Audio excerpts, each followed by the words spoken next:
اے چادر میں لپٹنے والے، اٹھو،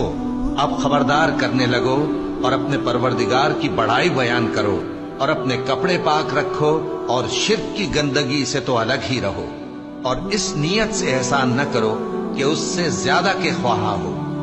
اور اپنے پروردگار کی خاطر صبر کرتے رہو، پھر جب سور پھونکا جائے گا تو وہ دن مشکل کا دن ہوگا، یعنی کافروں پر آسان نہ ہوگا۔ مجھے اس شخص سے سمجھ لینے دو جس کو میں نے اکیلا پیدا کیا، اور میں نے اس کو بہت سا مال دیا اور ہر وقت حاضر رہنے والے بیٹے دیے، اور اس کو ہر طرح کے سامان میں وسعت دی، پھر بھی لالچ رکھتا ہے کہ میں اسے اور زیادہ دوں۔ ایسا ہرگز نہیں ہوگا، یہ ہماری آیتوں کا بڑا مخالف رہا ہے۔ میں اسے ایک بڑی چڑھائی چڑھاؤں گا، اس نے غور و فکر کیا اور ایک بات ٹھہرا لی، یہ مارا جائے، اس نے کیسی تجویز کی، پھر یہ مارا جائے، اس نے یہ کیسی تجویز کی، پھر اس نے نگاہ کی، پھر تیوری چڑھائی اور منہ بگاڑا، پھر پیٹ پھیر کر چلا اور تکبر کیا،